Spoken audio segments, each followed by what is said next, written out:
Жансая мен Нұрдәулеттің шаңырақ көтеріп, отбасы атанып, екі ұлдың әке шешесі атанып отыр. Нұрдәулет ата-анасының үміт артқан жалғыз ұл перзенті. Алайда бұл күнде сол әке мен ананың үміті ақталмай, үміт оты сөнуге шақтыр. Олай деуге негіз көп. Асқар мен Толғанай өздері оқыған, тоқыған адамдар болса да, Нұрдәулетті жалғыз ұл дейді. Қой деп, бетінен қақпай өсірді. Сол еркеліктің кесірінен Нұрдәулет өзі екі білдей, ұлдың әкесі болса да, өзі әлі де бала секілді. Жауапкершіліктен жұрдай, не әке, не күйеу, не бала болып жарытпай жүр.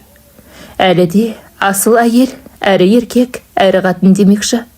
Бағына орай өте тәрбиелі еңбек қорқыз, Жансаяны өзіне жар еткен екен. Жансая оқыған көзі ашық, көкірегі ояу әйел. Әйел деймін ау, бірақ та бұл үйдің еркегі де осы Жансая. Мектепте ағылшын пәнінің мұғалімі болып жұмыс атқарады. Алайда бір ғана айлықпен күн көру мүмкін емес екені баршаға мәлім. Сондықтан үйіне балаларды жинап, ақылы түрде қосымша сабақ өткізетін. Бірақ ақымақ күйеуі балалардың көзінше айқайлап, бақырып шақыра берген соң, ата-аналар қорыққаннан балаларын жібермей қойды. Жансая табысынан айырылып күн көруі қиындап кетті. Жансаяның табысынан бөлек Толғанай ғана зейнет ақы алады. Алған ақшасы өздерінің дәрі-дәрмегі, әрі-бері жүруіне жетпейді. Қыз тың аязды күнінде газдың ақысын төлей алмаған үшін газды сөндіріп тастап мұздай тамда шаурап, шасынап отырған күндері де болды. Өзі жұмыс істемегенімен қоймай әйелінің қосымша табыс табуына үнемі кедергі келтіреді. Нұрдәулет ештеңемен айналысқысы келмейді. Әйелінің айтқанының барлығын ұйықтап отырған адамша айдалаға жібереді, немесе ашықтан ашық қарсылық білдіріп, ұрыс керіс шығарады. Кейде нені болса да құлықсыз істейді. 60-ты арқадаған әкесі қорадағы жалғыз сауын сиырдың тезегін тазалап, шөбін беріп жүргенде, беті бүлк етпей, аяғын аспаннан көтеріп, телефонын шұқылап жатқан. Нұрдәулет өмірде белсенділігі аз, қарананға қарын тойғызып қана күн көретін адамдардың қатарынан. О баста үйленгенде бұл екі жас бір-бірінің мінез құлқымен қабілетіне мән бермей, бір-бірінің тәтті сөздеріне ғана елітіп, үйлену оңай, үй болудың өте қиын екендігін ұмытып, шаңырақ көтерген болатын.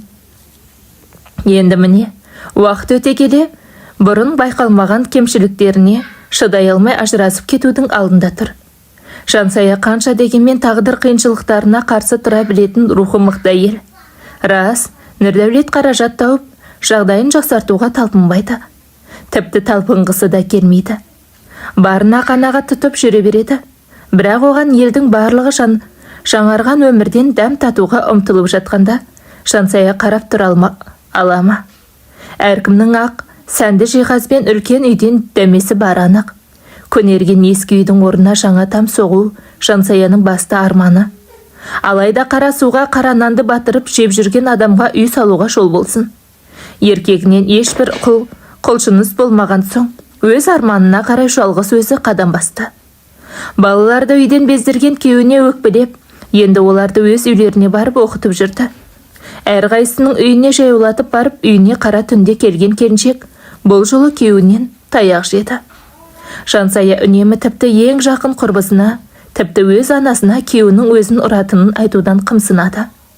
Нәтижесінде бұл мәселе тереңдеп, іштен тынудың арқары орны толмас өкінішке әкеліп соғуда. Ең сорақысы, Жансая күйеуінің қол көтеруіне шыдап, жерден алып, жерге салып, айыптамай басын тәуекелге байлап, оның дегеніне көніп жүр. Міне, сондықтан да еркектің әйелді ұруы отбасындағы үйреншікті жайтқа айналып кеткен. Нәтижесінде зардап шегетін тек ерлі зайыптылар емес, балалары да. Түн батып, жұрт ұйқыға жатқалы тұрғанда үлкен ұлы Ерасыл бөлмеге жүгіре кіріп келді де, есікті іштен кілттеп қойды. Жансая ұлының бұл ісіне таңырқап қалды. Балам, сен не істеп тұрсың? Есікті неге құлыптап қойдың? Папам кірмесін деп. Неге? Себебі мен одан қорқамын. Ол біздің қасымызда жатпай-ақ қойсыншы. Жоқ, аша ғой есікті. Мама, сізге бір сұрағым бар. Папалар деген мықты, күші көп болады ғой, я? Иә, балам. Папалар мықты, батыр болады. Ал мамалар нәзік, және де әлсіз болады емес пе? Иә, балам, солай. Олай болса мықтылардың әлсіздерді ұрып соғуы әділетсіз болады ғой. Мама, папам бізді таба алмайтындай алыс жаққа кетіп қалайықшы дейді. Жоқ, бала, мұның не сенің? Ол сенің әкең. Әкеңде ешкім бола алмайды. Жансая осылайша ұлын жұбатқанмен өзі іштей жылап отырды. Әр соққыға жығылған кезде бәріне қол бір сілтеп кетіп қалғысы келеді. Бірақ қарт қайынатасымен енесін аяп кете алмайды. Кез келген қыз секілді кезінде ақылды, сабырлы, иманды, ержүрек, ертеңіне пана болатын азамат туралы армандаған Жансая өмірде ешқашан жолы болмайтын еркекке қалай тап болғанын еш түсіне алмай-ақ қойды. Әйелінің туысқандарының тапқан таянғанына күн көріп жүре беретіндері өзге ағайындар Альфонс десе, Қазекең бұрын Жанайар дейтін. Міне, Нұрдәулет соның дәл өзі. Бір қызығы 4 құбыласы сай, бәрі жетіп тұрған адам. Сияқты кейіп танытатын несі? Нұрдәулеттің өзінде өмірден өз сабағасын алуға деген мақсат мүддесі болмаған соң, өз алға ұмтылмаған соң, оған ата-анасы да, аяулы жары да, уақытша дос-жарандары да көмектесе алмай келеді. Тағдырына осындай тұрлаусыз адам бұйырған Жансаяның өмірі қор болып жүргенін кім жоққа шығарады. Жұмыстан қалжырап келіп, үйдің қалған тірлігін тындырамын, балаларды аяғынан тұрғызамын дейтін әйелдің өмірі босқа өтіп жатты. Ажырасайын десе ертесіне ақ жақсы жұмыс табылып, жас кезінде армандаған кәсібіне қол жеткізіп, отбасын жарылғап тастайтыны туралы уәдені Нұрдәулет күнде үйіп төгеді. Бір қызығы осы мақсатына жету үшін шөптің де басын сындырмайды. Күндері бір сыдырға өтіп жатты. Жансая 2 жерден табыс табады. Ол жұмысқа кеткен соң Нұрдәулет керіліп тұрып, дайын тамақты ішеді. Теледидар көреді. Ай сайын абонент ақысын әйелі төлейтін телефон қолында. Диванда жатып алып сыралатады. Тіпті нанға ақша таппаса да дүкенге сол сыраның қарызын өтейді. Арасында кейде азық түлігімен артынып-тартынып, жұмыстан кешіп келетін әйелінің тамағы дұрыс шықпай қалса, басынан әңгір таяқ орнатады. Қолынан түк келмейтін адам екенін айтып, ақырып, бақырып, бала-шағаның берекесін кетіреді. Бір қызығы мұндай арам тамақтың ажырасуға кеңес бергендерге үйін асыраймын деп, түгі қалмаған бейшара әйел Жансая, мен оны тастап кетсем құриды деп, қорғаштап шыға келеді. Салқын сыраны дәмді тамақты жақсы көретін еркектің алдымен ақылы емес, қарны өсетіні сөзсіз. Жұмыстан жанталасып келіп, баланың сабағы үйдің тамағына үлгер алмай жатқан келіншегі көмек сұрай қалғандай болса, ошақтың қасында тұру еркектің ісі емес екенін әрине ол біледі. Сондықтан бойы еңгезердей, қарны қампиған, тамақтың дәмдісімен киімнің жақсысын ажырата алатын мұндай еркекті Жансая не үшін аяйтынын түсіну қиын еді. Отбасының тірегі бола білмейтін, ал бауыр еті балаларына әкелік парызын өтемейтін Нұрдәулет отбасына тек кері әсерін тигізіп, бұл жолы да үлкен дау шығарды. Тым кеш болып кеткендіктен Жансаяның оқушысының әкесі көлігімен жеткізіп тастаған болатын. Әйелінің бөтен еркектің көлігімен түскені Нұрдәулеттің ашуын туғызды. Әй қатын, анауың кім деді? Оқушымның әкесі? Сен не, басқа біреуді тауып алғансың ба? Жоқ, айттым ғой саған. Оқушымның әкесі. Қараңғы түсіп қалған соң жеткізіп тастады. Оқушыңның әкесі дейді ғой. Өтірігіңе мені сен дейсің бе? Тағы бастадың ба? Өзің жауапкершілікті сезініп жұмыс істе, отбасыңды асыра. Мен тамақ, нанымды істеп, жұрттың қатындары секілді үйде отырайын. Қаңғыбас иттер құсап мені жетіскеннен осылай жүр дейсің бе? Үйде жатып алып қатын ұқсап әркімнің ісіне араласып отырасың. Еркек болсаң қайтеді? Ей қатын, 5 тиын таптым деп аузыңа келгенді оттайтын болғансың ба? Мен қазір саған көрсетемін. Бұл жолы да кесапат күйеу әйеліне жұдырық ала жөнелді. Әдеттегідей толғанай келіп, ажыратып алмаса өлтіріп қоя жаздар еді. Қалының мұншама ауырларын білмеген Жансая енесіне дауыстап сарын айтты. Апатай, кешіріңізші мені. Мен ендігі мына үйде отқа оранып жүре алмаспын. Өкініштің запыраны толған жарымды сізге айтпағанда кімге айтамын? Жалғыз жанының амандығын, қара басымның қамын ғана ойлайтын ұлыңызды әбден мезі болдым. Қолы күс-күс, тілім-тілім болып жарылып, жүзін ерте әжім басқан келіншек өксіп, енесіне зарын айтып жылап жатқаны да 2 сағаттай болды. Өз перзенті үшін ұяттан жаны өртене жаздаған байғұс ана әрең жер басып тұрды. Құдайым-ай, не істеймін? Айтыңызшы деді де, жерге екпетінен талып құлады. Қанша жатқаны белгісіз бір кезде көбірлеген адамдардың даусынан селт етіп оянып кетті. Басындағы орамалды шешті де, бетін жуған жасын сүрде берді. Қатты айқайлаған әйел кісінің даусын естіп шошып орнынан атып тұрды. Шақын маңдағы қайнап кесі Гүлнәр келгенін бірден ұқты да, көз жасын сүрткен дымқыл орамалын қайта басына тағып алды.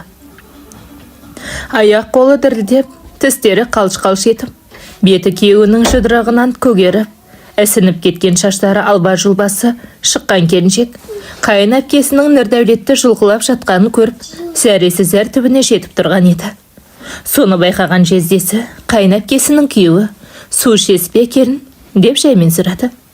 Әйел басын изей берді, дереу жүгіре барып, бір кесе су алып келіп, келініне ұсынды. Бір кесе суды сіміріп ішіп жатқан әйелді көрген жездесі қатты мүсіркеп қарады. Байғұс әйел таңнан бері нәр татпаған болатын. Қара судың өзі қуат бергендей кішкене еңсесін тіктеп, бойына қан жүгіргендей болды.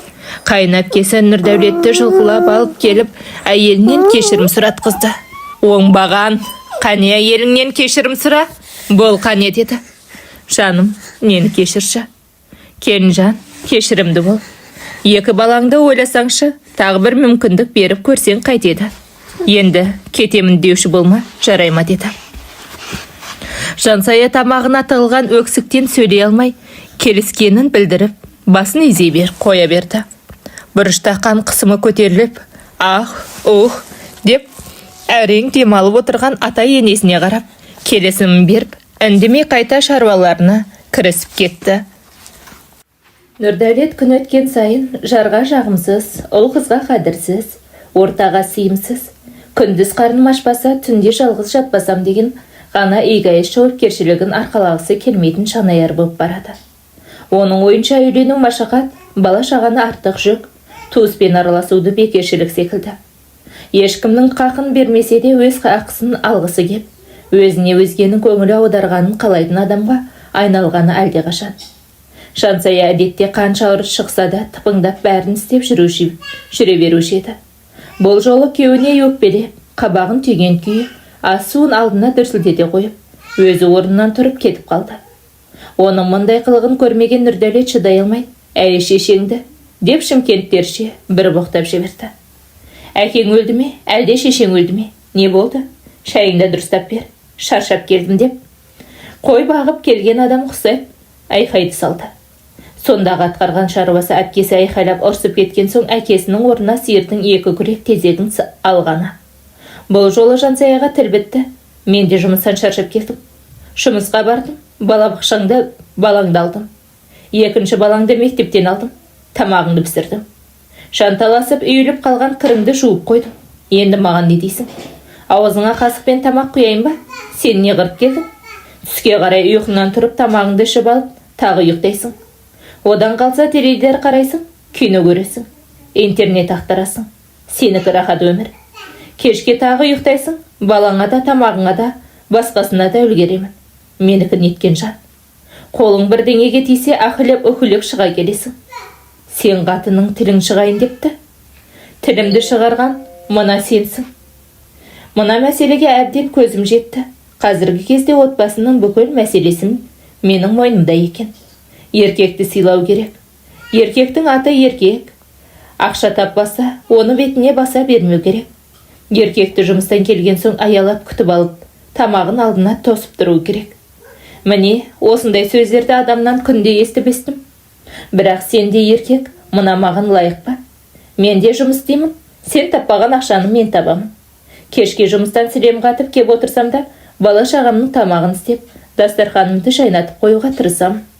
Ал сен болсаң, теледидарды қосып қойып, диванды шалқаннан жатасың, тура бір жауды шауып келгенде, қойш, жатсың. Нәскиіңді де реттеп қоюды білмейсің ғой. Сонда менің тапқаным не рахат?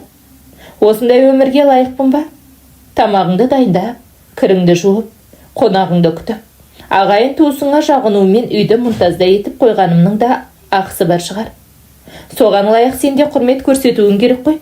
Ал сен, керісінше мені ұрып төбелейсің. Бұлай жалғаса берсе ажырап тынамыз. Кімге керек? Ақшаны аз табатын, әрі төбесінде зіркілдеп тұратын еркек. Мүмкін болса, өл, тал, 10 мың теңге болса да ақша тап. Сонда отбасыңның алдында жүзің жарық болады. Отбасыңды менсіз жалғыз асырай алсаң, сонда маған тамақ қайда деп даусыңды көтеріп сөйлесең жырысады.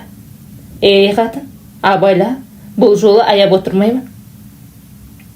Өзің жайлы айтылған шындық жаныңды жегідей жеп, жүрегіңді сыздатып барады ма? Қаның бетіңе жүгірді ғой. Нұрдәулет ашылана қол көтергелі жатқанда Жансая бұрынғыша қорқып, қашқақтаудың орнына беті бір кетпей, кірпігін бір қақпай, көздері батырып қарап тұра берді. Ұрсаңшы, неге қарап тұрсың? Менде енді бұлай қорқытып үркіте алмайсың. Ұрысты сөгісті көп естігенім соншама әбден етім үйреніп кетті. Жарайды, сөйт, ұр, тек. Бірақ бұдан кейін сыйластық, сүйіспеншілік, аяушылық менен күтпе деді. Жансаяның бір емес 4 бірдей ағасы бар. Өзі бай бақуат отбасының қызы. Бірақ та бірде-бір рет әке шешесінен ақша немесе бұйым сұраған емес. Басқа қалада тұратындықтан төркініне жылына бір немесе 2 рет барады. Қашықтық себеп дейміз-ау, шын мәнінде себебі бөлек. Сол баяғы барлығы да ақшаның жоқтығына келіп тіреледі. 4 ағам бар деп, күйеуіне ешқашан сес көрсеткен адам емес. Себебі өз ағаларының мінезін жақсы біледі. Егерде ұрып соғарын білсе Нұрдәулетті аямасы анық. Төркініне бармағалы 1 жылға жуықтап қалғандықтан, аға, жеңге, әпкесі жаңа жылға қарсы тосын сый жасап, ескертусіз іздеп келіп қалды. Бет аузы ісіп, көгерген. Еріннің бір шеті жыртылған қарындасын көргенде, 2 ағасы бірдей қолдарындағы сияпаттарын тастай сала, күйеу балдарының жағасына жармаса кетті. Малғын, менің қарындасыма не істегенсің? Әлің әйеліңе жетті ме деп, екеуі бірде жұлқынып Нұрдәулетті өлтіріп қоюға дайын тұр. Жансая байғұс арашылап алмаса, өлтіріп қояр еді. Аға, сіздердің бұларыңыз қалай? Есіктен кіре сала 4 менікі дегендеріңіз бе? Мән жайды білмей тұрып не істеп жатырсыздар? Ол менің өмірлік серігім. Олдарымның әкесі балалардың көзінше неге әкесінің намысын аяққа таптап жатырсыздар? Бетім көгерсе міндетті түрде біреуді ұрды деген сөз бе? Онда мына түрің не? Не болған саған? Мұзға тайып құладым. Қора жақта ескі құсқы заттар жинаулы тұр. Сол жерден бірдеңе іздеп жатып құлап қалдым. Күйеу бала айыпқа берма, кешір бізді. Ағалары Жансаяның бұл сөзіне сені салды. Өйткені осы 5 жылда бірде-бір рет өз күйеуін мақтамаса даттаған емес. Жансая жүгіре жүріп дастархан жасап төркінін күтіп алды. Нұрдәулет меңіреу адам секілді есін жия алмай жүр. Ол ағаларын неге тоқтатты? Не үшін өтірік айтты? Менің ұрғанымды айтып әбден ұрып соқтыруына болар еді ғой. Мені неге құтқарып қалды деген сұрақтар маза берер емес. Әйелінен көз алмай, оның әрбір ісін бақылап отырды. Әке шешесі қызын сағынып жүргенін, өздері алыс жолды көтере алмайтындықтан келмегендерін айтып, аға жеңгесі Нұрдәулет пен Жансаяны үйлеріне қонаққа шақырып кетті. Нұрдәулет тұңғиыққа батып, терең ойдың шырмауынан шыға алмай ерек. Жансая бір құрбысының алтынын, енді біреуінің құндыз тонын сұрап, байдың қызының кейпіне еніп, жиған тергенін ұлдарына жаңа киім алып берді. Нұрдәулет әдетте әйелінің төркініне бармаушы еді. Бұл жолы өзі сұранып, бірге барғысы келерін айтқанда, Жансая таңырқап қалды. Үнемі жолдасының бірге бармаған үшін түрлі өтірікті ойдан құрап айтушы еді. Жолдасының бұл ісіне қуанып жүзі жайнап кетті. Өз-өзіне қарамайтын Нұрдәулет айна алдында 1 сағат тұрып, шуынып, сақал-мұртын тазалап жолға дайындалды. Отбасы түгел жолға шығып, Жансаяның төркініне жол тартты. Жансаяның төркіні құдалары мен қызы, күйеу баласын бүкіл отбасы бас қосып, ұлан асыр дастархан жайып қарсы алды.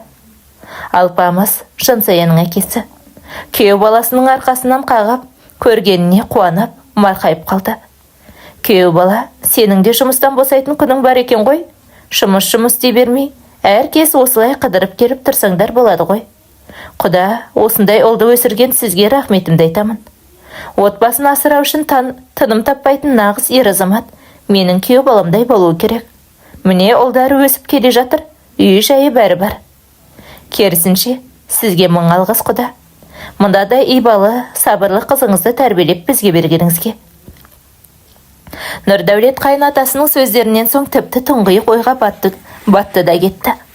Олар сонда мені жұмыс істеп жүр деп ойлайды ма? Жансая өтірік айтқан болып тұр ғой. Мен өз әйелімді бүкіл жұртқа өтірік сөйлеуге мәжбүр еткенім бе? Ақмақ басым-ау, мен неткен сорлы адам едім, деп өзіне өзі саланып, ашудан жарылардай болып отырды. Мен осы әңгіменің басынан бастап Нұрдәулетті жаманатты еткім келді. Бірақ әйелдің еріне қалай ықпал жасауын сіз білесіз бе? Жансая жолдасы туралы не ойласа, ол да солай болып қалыптасты. Оның бойынан тек кемшіліктер мен шалағайлықты көріп тұрғандықтан, оның жағымсыз қылықтары күннен күнге көбейе түсті.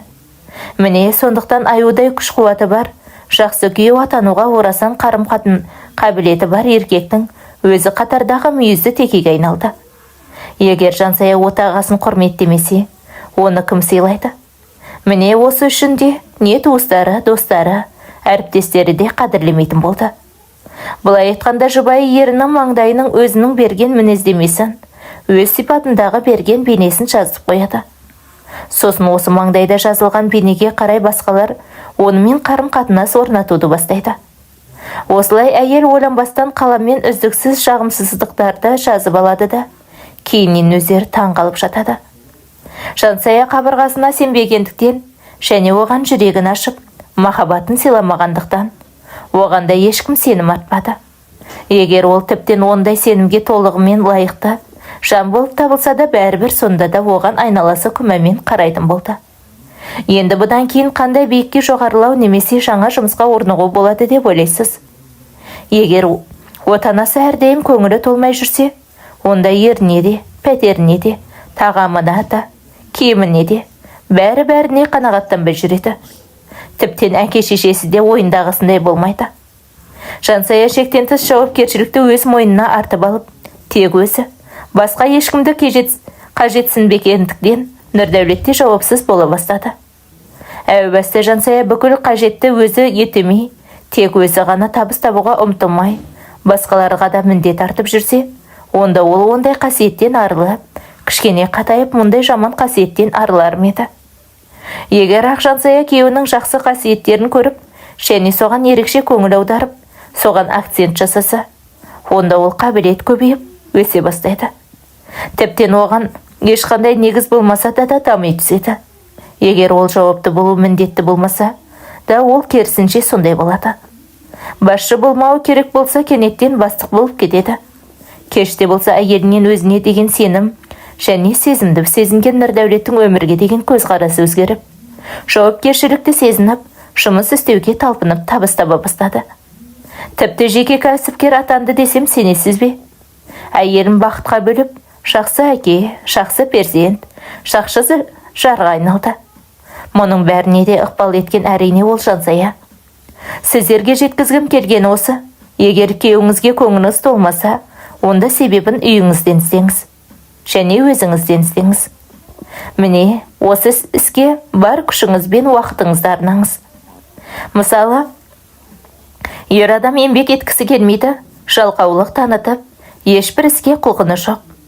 Онда сіз шектен тыс өте көп жұмыс істейсіз, және оны тыңдамайсыз. Онда оны әбден балағаттаудың қажеті не? Тәуіптерге көрсетудің не керегі жоқ? Одан да өзіңізді өзгертуге кірісіңіз. Әңгіменің соңына дейін әңгімені тыңдағандарыңыз үшін алғысымыз шексіз. Әңгімені аса лайық басып пікір қалдырып, жақындарыңызбен бөлісе кетіңіздер.